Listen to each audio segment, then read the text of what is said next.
dans ces lieux beaucoup de personnes qui sont parfois en province, qui sont même sur Paris, qui nous ont appelés, mais vous connaissez aussi les contraintes de ces pays. Il y en a qui ont travaillé et d'autres peut-être qui ne pouvaient pas se déplacer de la province pour venir nous rejoindre. Mais je vous assure que malheureusement pour nous, c'était prévu qu'on puisse un peu voir des images. Mais malheureusement pour nous, la personne qui s'occupe des vidéos n'est pas là. Donc, il n'a pas mené son ordinateur. Mais moi, j'ai visionné un peu les images. J'ai vu au pays comment cela s'est passé. Celui qui nous a quittés, c'est un père. À notre époque, nous l'appelions berger. Nous l'appelions berger parce que nous étions vraiment au début, tout au début des églises de réveil, qu'on appelle maintenant église de réveil. C'était tout au début. C'est-à-dire qu'il n'y avait que des églises traditionnelles, comme l'église catholique, l'église protestante et les églises pentecôtistes qu'on appelait à l'époque cadès, les assemblées de Dieu. Alors que le commencement qu'on appelait à l'époque le groupe de prière charismatique. Et la personne qui vient de nous quitter, au nom de Papa Pembele, qu'on appelait Berger Pembele, et il était parmi les premières personnes qui ont commencé le groupe de prière, qui plus tard ou actuellement, on appelle le groupe les églises de réveil. Et à l'époque, je me souviens bien, il n'y en avait pas beaucoup. Là, je suis vraiment dans les années 80.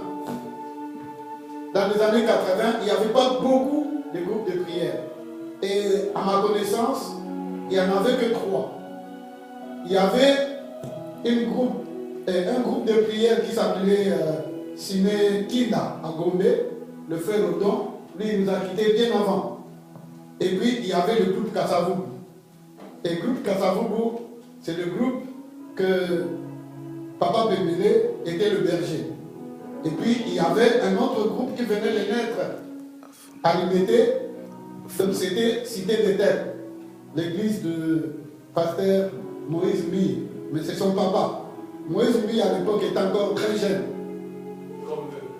Donc, il était très jeune comme nos jeunes qui sont en train de chanter là. Avec Mike Amay, ils étaient des jeunes à l'église de Bethel. Et nous faisions partie de ce groupe de prières qu'on appelait le groupe Kassavou. Et dans ce groupe, il y a eu beaucoup de serviteurs de Dieu qui y sont sortis. Des bishops, des archibishops. Parce que les autres sont devenus des archis. Les autres même sont devenus des papes. Vous voyez? Donc, c'est lui qui nous a quittés. J'ai vu, c'est un patriarche. Il a beaucoup travaillé. Je me souviens encore, pendant nos heures de retraite, nous étions, parce que nous faisions des retraites dans un quartier du pays qu'on appelle Binza. Et nous sommes allés là-bas. Nous étions encore, pas encore étudiants, mais nous étions des élèves. Nous étions, à l'époque, vous savez, les élèves, ils ont l'uniforme bleu-blanc. Et nous étions en bleu-blanc. Donc, on n'avait même pas l'idée. Mais nous avions des ailes. Nous aimions vraiment ce Dieu. Et notre berger était à nos yeux comme celui qui nous représentait auprès de Dieu. Tout ce qu'il nous disait, nous le faisions. En tout cas, quand je vois aujourd'hui ce que nous disons des chrétiens, là où je suis pasteur, moi je me pose beaucoup de questions. Mais je ne vois pas l'obéissance que nous on avait à l'époque. Quand notre berger disait qu'on va jeûner 40 jours. On ne se posait pas de questions. On se disait toujours, comme le berger l'a dit, ça va se faire. Tellement on avait foi en la parole et en celui qui nous dirigeait, je vous assure, nous avons fait le jeûne de 80 jours, de 60 jours, de 40 jours, de 21 jours, de 13 jours, de 7 jours. Et je me souviens même dans certains moments où on était en retraite, on faisait un long jeûne de foi. Parce que chaque année, on faisait le jeûne de 40 jours qu'on appelait quarantaine. Et dans ces quarantaines, on avait nos louangères. Il y en a qui nous ont quittés. Comme les chants, certains chants que vous chantez aujourd'hui, vous savez que moi j'ai vu les gens qui les ont composés. Par exemple, quand nous chantons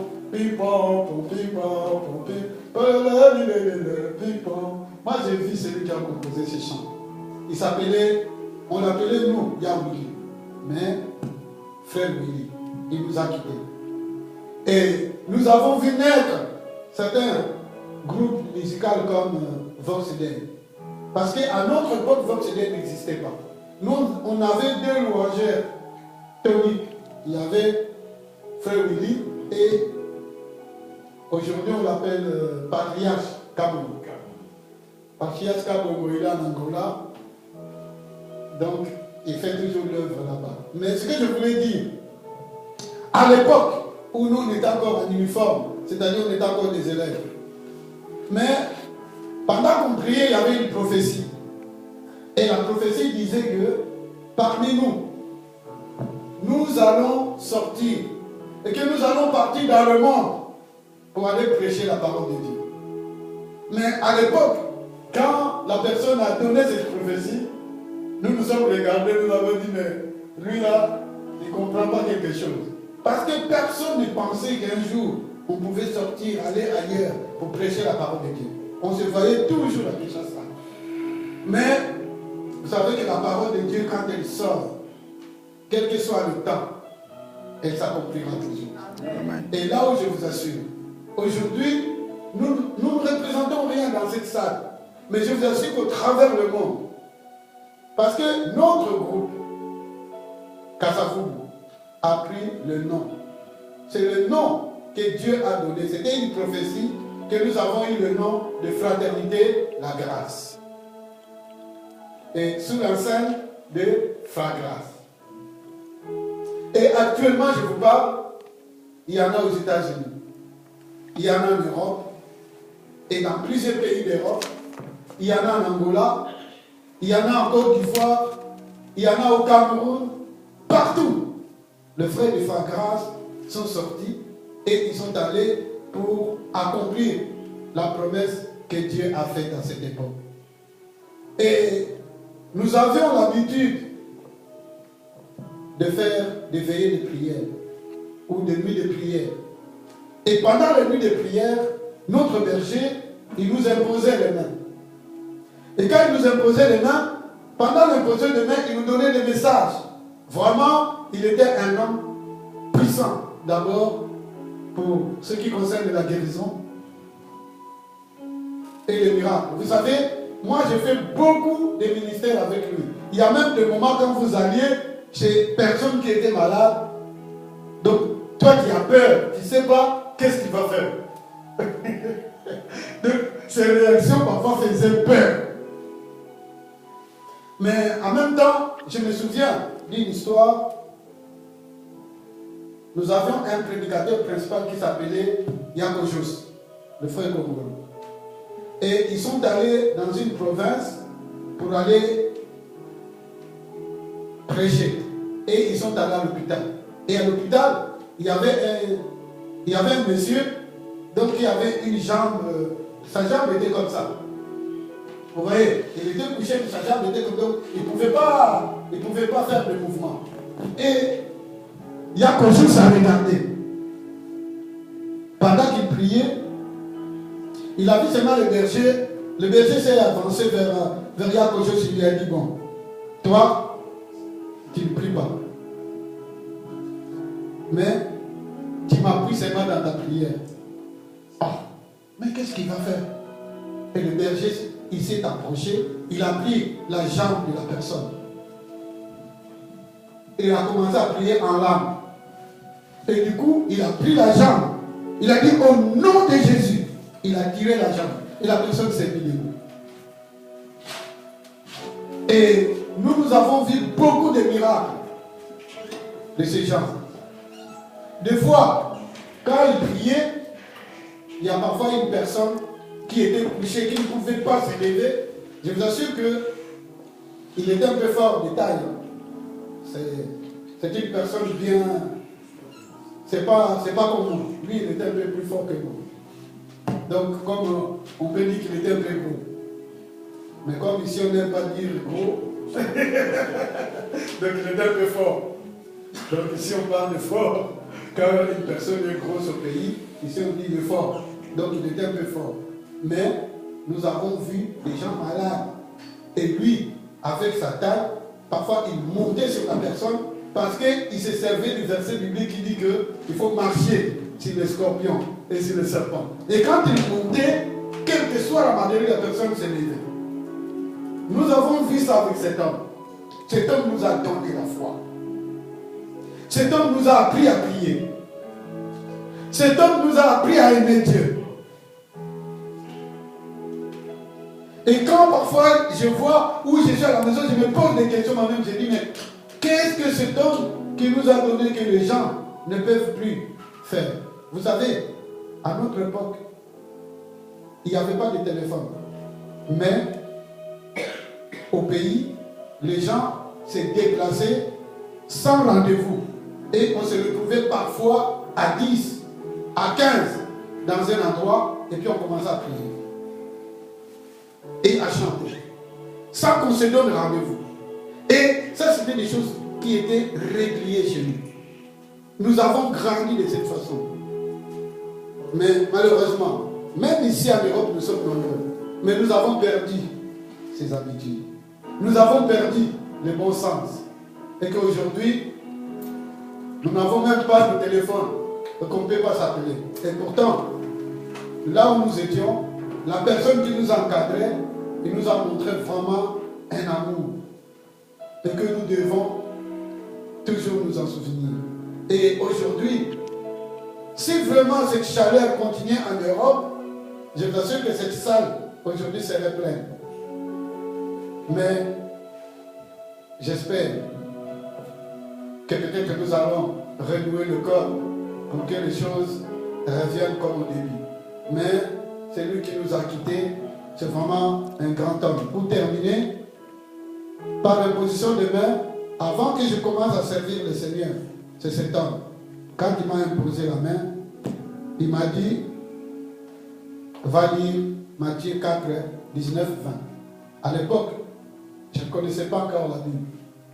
Et quand je suis allé lire, le verset disait, c'est le verset de Pierre quand il était pécheur. Ça dit, viens sur moi et je te ferai pécheur d'homme. Je suis allé le voir. Parce que moi, les doutes, c'était vraiment ma spécialité. Je suis allé le voir, j'ai dit, mais qu'est-ce que ça veut dire? Il me dit, oui, c'est un message pour toi. J'ai dit, non, c'est pas possible.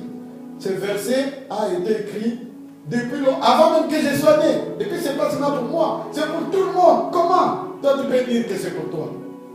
Et cet homme m'a dit, bon, vas-y, prie. Le Seigneur va te confirmer. Bien aimé, je suis allé. J'ai jeûné 3 jours. J'ai prié. Le Seigneur m'a expliqué dans mon langage. Qu'est-ce que le Seigneur m'a montré? Le Seigneur m'a montré que je me retrouvais dans une rivière en train de pêcher. J'ai péché, mais je n'ai rien attrapé, rien.